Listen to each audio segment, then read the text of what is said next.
আমাদের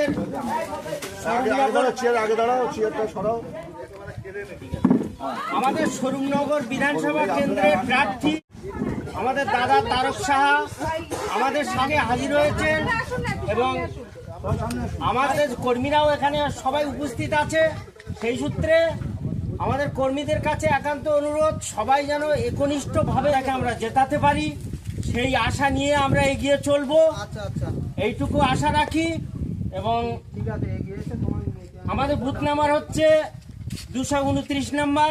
আমাদের 229 নাম্বার বুথে যত কর্মী আছে সব কর্মী এখন কাজের সময় তো সবাই হয়তো হাজির হয়নি, কিন্তু আমাদের একবার হাত ঘুরলে আমাদের এই বুথটা বিশেষত 100 কর্মী এক জায়গায় করতে পারি আমরা। আরো একটা কথা, আমাদের বুথ হারে না, আমাদের বুথ জেতা বুথ, এটা তো জানাই কথা।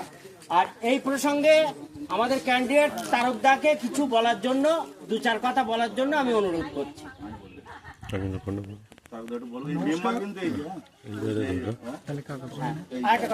আচ্ছা, আমাদের মেম্বার, আমাদের বুথে মেম্বার আছে, বিজেপির মেম্বারের নাম হচ্ছে পুষ্প মন্ডল, আর হচ্ছে মেম্বারের স্বামী হচ্ছে তন্ময় মন্ডল। এবার আমাদের ক্যান্ডিডেট দাদা কিছু বলবে। নমস্কার। আজকে 229 নম্বর বুথে ভারতীয় জনতা পার্টির যে কর্মীরা রয়েছে তাদের মধ্যে আসতে পেরে নিজেকে গর্বিত মনে হচ্ছে এবং দল আমাকে একটা গুরু দায়িত্ব দিয়েছে যে যেমন করে হোক এই স্বরূপনগরে আমাদের ভারতীয় জনতা পার্টির যে পতাকা স্থায়ী করতে হবে। আজকে উপস্থিত আছেন আমাদের এই অঞ্চলের উপপ্রধান।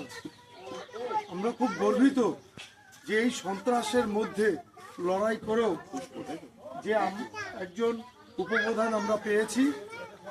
আমি অনুরোধ করব সকলকে, যে কয়জন লোক রয়েছে আমাদের কর্মীরা, তারা মানুষের বাড়ি বাড়ি যাক, গিয়ে মানুষকে বোঝান যে এই সরকারটা অভয়ার মায়ের মতন, এরকম যেন দুঃখের পরিস্থিতির কারণ না যায়, সবাই যেন ভালোভাবে থাকে।